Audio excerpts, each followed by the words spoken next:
राजाराम बापू बँकेच्या गाळे विक्रीचा विषय महासभेत एकमताने मंजूर करण्यात आला आहे. त्यासाठी महापौरांनी टक्केवारी घेतली का, हा सवाल अतुल मानेंनी महापौरांना विचारावा. मंगेश चव्हाण यांचा आरोप.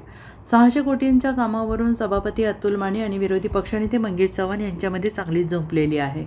अतुल माने यांच्या आरोपाला उत्तर देताना मंगेश चव्हाण यांनी म्हटले की स्ट्रॉम वॉटर ड्रेनेज प्रकल्पाच्या विषयावर महासभेत सभापती एक शब्दही बोलले नाहीत. राजाराम बापू बँकेच्या गाळे विक्रीचा विषय महासभेत एकमताने मंजूर करण्यात आलेला होता. मग त्यासाठी महापौरांनी टक्केवारी घेतली का, हा सवाल सभापतींनी महापौरांना विचारावा. तसेच निवडणुकीआधी घरपट्टी वाढवणार नाही असा शब्द देणाऱ्या त्यांच्या नेत्यांनी निवडणुकीनंतर 4च महिन्यात अन्यायी घरपट्टी सांगलीकरांवर लादली.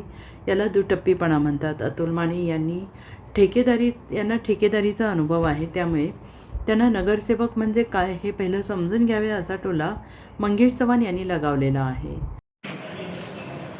सांगली महापालिकेच्या MRDPच्या संदर्भात जो शासनाकडून 592 कोटीचा निधी आला, त्या निधी संदर्भात प्रेस घेतली असताना त्या प्रेसमध्ये उत्तर देण्यासाठी ज्या पद्धतीनं अतुल मानेंनी काल टीका केली, त्या संदर्भात मला आपणास माहिती द्यायची आहे की टीका करत असताना त्यांनी राजाराम बापू बँकेच्या 3 गाळ्यांना विक्री केलेल्या गाळ्यासंदर्भात त्यांनी जो उल्लेख केला, त्या उल्लेखामध्ये मी एवढंच सांगू इच्छितो की त्यामध्ये 3 कोर्टाचे निर्णय त्या गाळेधारकांच्या वतीनं झाले आहेत.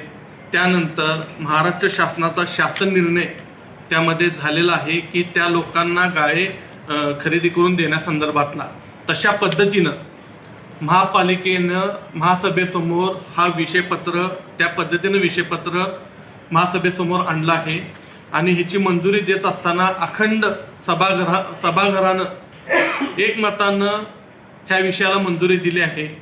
आणि त्यामध्ये ह्या गाळ्यासंदर्भात सभापती असं म्हणतात की टक्केवारी घेतली आहे का, हा प्रश्न मला न विचारता त्यांच्या महापौरांना त्यांनी विचारलं पाहिजे.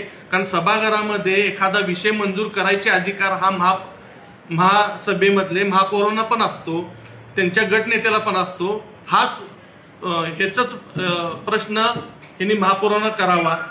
त्यानंतर त्यांनी सांगितलं की सभागृहामध्ये आमची वेगळी भूमिका असते आणि बाहेर वेगळी भूमिका असते. आमची सभागृहामध्ये पण तीच भूमिका होती आणि आत्ता पण आमची तीच भूमिका आहे. दुसरा विषय, भूमिका वेगळी कशाला म्हणतात? ज्या ह्यांच्या नेत्यांनी इलेक्शनच्या आधी घरपट्टीवर सांगितले की आम्ही नागरिकांची घरपट्टी वाढवणार नाही आणि इलेक्शन झाल्यावर 4-5 महिन्यामध्ये ज्या नागरिकांवर घरपट्टी लादून जो बोजा वाढवलाय, ज्या नागरिकांच्या खिशाला कात्री मारले, ह्याला दुटप्पी भूमिका म्हटली जाते. हे त्यांनी लक्षात समजून घ्यावं. आणि आमच्यामध्ये कुठलेही गट नाही आहेत. आमच्या काँग्रेस पक्षामध्ये विभाग असतात. महिला काँग्रेस, सेवादल काँग्रेस, युवक काँग्रेस, असे वेगवेगळे विभाग आहेत आणि ते सगळे विभाग आम्ही एकत्र एका विचारानं 20 नगरसेवक आम्ही काम करतो. आत्तापर्यंत ह्या भाजपनं ह्या महापालिकेमध्ये एकच काम केलं आहे की ती आमच्या विरोधात प्रेस घेण्याचं, आणि त्या प्रेसमध्ये एकच ह्यांनी आमच्यावर टीका करतात की आम्ही स्टंटबाजी करतो.